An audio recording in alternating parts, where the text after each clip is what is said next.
Hey everybody, I'm David. Thanks for stopping by. Hope you enjoy the video. This video is part 2 of the restoration of my antique Woodworker's cabinet maker's bench made by the Christianson Company. In part 1, I restored the base for the workbench. You can access that video from my channel page. And in this video, I'll be focusing on the Face Vise. It's a cast iron vise made by the Dunlap company. Not 100% sure it was original, but I'm going to restore it as if it was because it was on the bench when I got it. With the vise removed from the bench, I can start disassembly. And really not a lot to this one. It was actually pretty simple disassembly. Just pull a cotter pin out so the slide rails will come off the body of the vise and start the cleanup process. The handle was missing the wood portion of the handle, so I'll have to make one of those, which you'll see later in the video.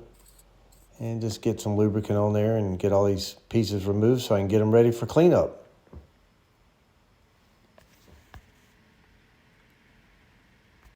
I mentioned earlier this is part 2 of the series, but this is actually the first footage that I shot during the restoration process.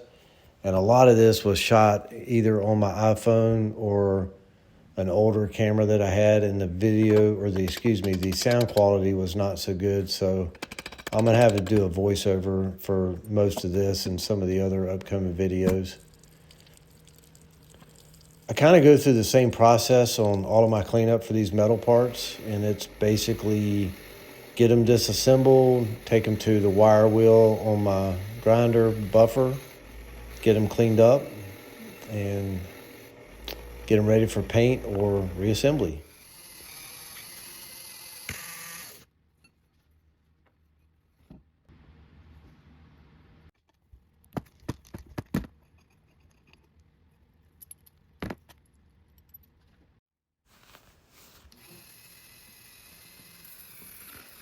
Cleaning up the back of the jaws. This was not painted originally, but I'm just going to sand it all the way up the grits through about 220 and just get a nice coat of paint on there, and that'll just help prevent it from rusting in the future.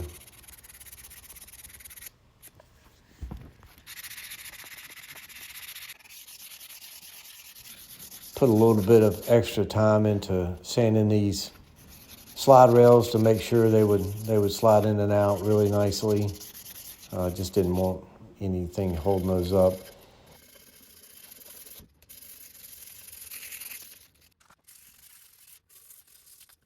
And the wood insert faces, I just gave them a light sand. Didn't go too deep on them because I wanted to leave a lot of the character.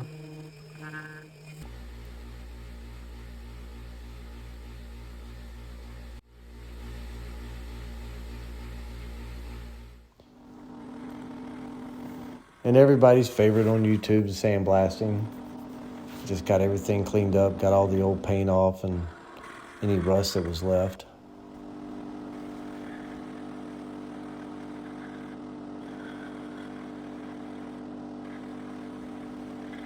The handle assembly had some rough casting on the bottom of the cast iron portion, so just file down the rough castings.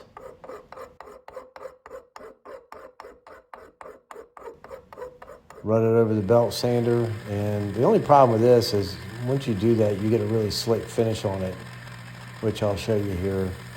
So what I normally do is after I sand it, I'll run it back through the sandblaster to make the finish a little more even.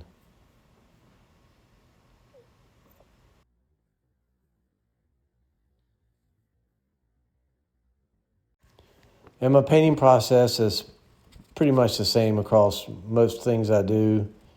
It's, get it ready for paint, wipe it down with alcohol.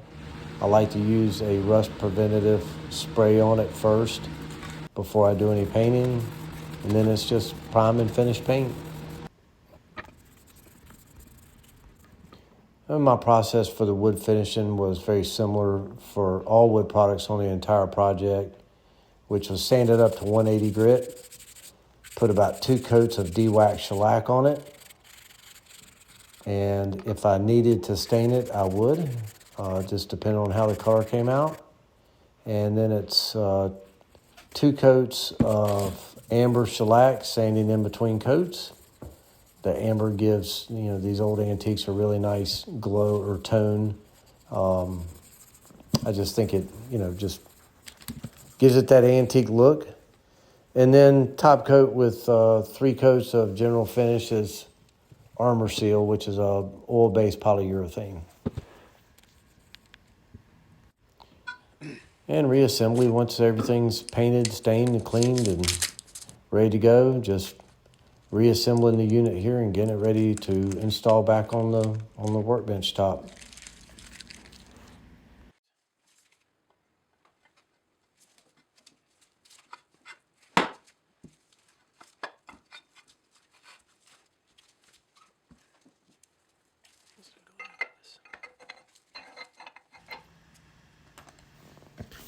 If you notice, there's a groove on one side of the screw that you turn to open and close the vise. Well, this is a quick acting vise, and that insert that I'm putting in allows you to line the groove up with the bottom of the vise there where that jaw is, and you can slide the dynamic jaw in and out without having to turn the handle. So this one actually didn't work that smoothly, and that's why I'm putting a little bit of grease on it. But the reality is you're only going to end up turning it maybe a quarter or half a turn when you're clamping your piece in because of the quick acting device.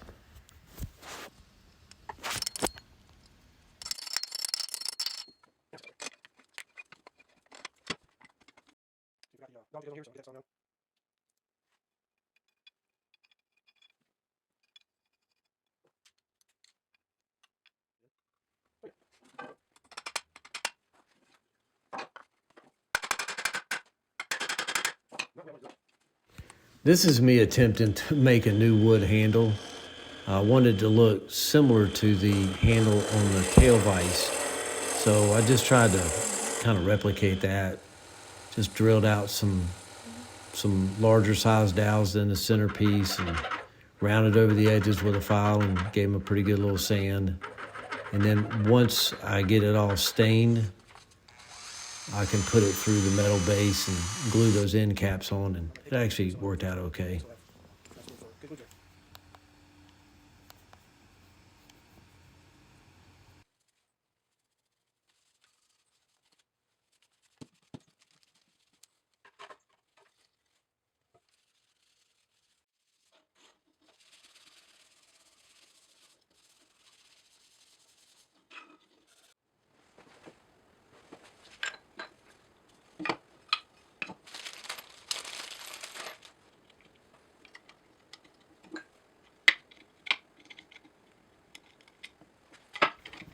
I won't be able to install the wood portion of the static jaw that I'm test fitting the screws there until the workbench is complete and the face vise kit's put back on it, because those screws go all the way through both pieces here and will screw into the bench itself.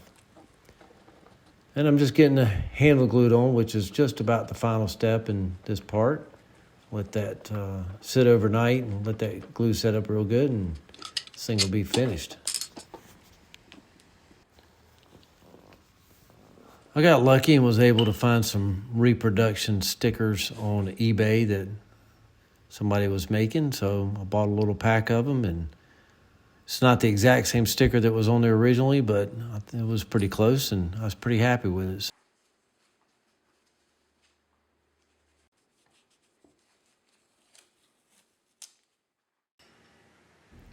Well, you made it to the end. Thank you very much for sticking around to see the process of how I restored this face vise for my antique woodworker's bench.